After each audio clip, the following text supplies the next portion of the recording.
হুঁশিয়ার মানুষ, মানুষ দয়াদ্রতা থাকবে, মানুষের মধ্যে ত্যাগ থাকবে, সবর থাকবে, হিংস্রতা থাকবে না। ঠিক কিনা বলেন? আমরা আবরার ফাহাদের ঘটনা শুনে কষ্ট পেয়েছিলাম। কয়েক বছর আগে আবরার ফাহাদ নামক এক ছেলেকে পুরা রাত পিটিয়েছিল বুয়েটে।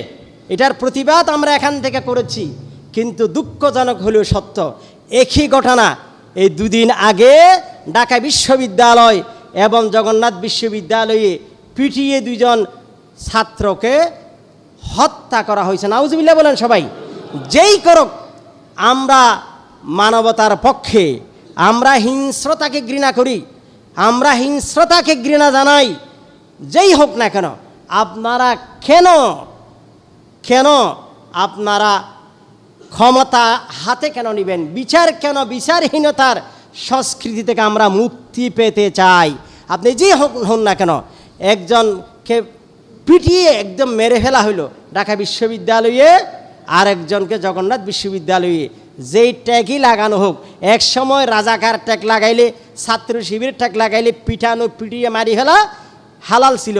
এখন আপনি ছাত্রলীগ ট্যাগ লাগাইয়ে যদি পিটিয়ে মারি ফেলতে পারেন, তাহলে একই তো সমান হয়ে গেল। ঠিক কিনা বলেন?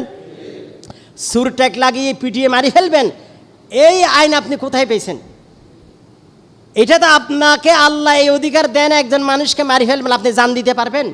জান দেওয়ার ক্ষমতা আপনার আছে? তো একজনের জান নেওয়ার অধিকার আপনার আছে?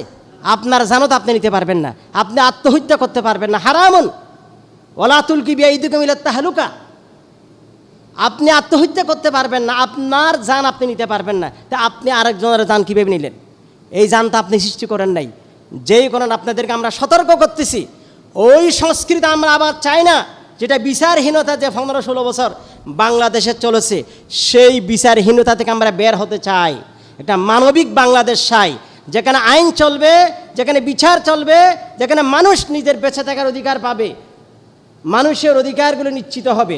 আমরা প্রতিবাদ করতেছি, যারা করেছে তাদেরকে সতর্ক করতেছি। আল্লাহ সবাইকে বোঝার তৌফিক দান করুন।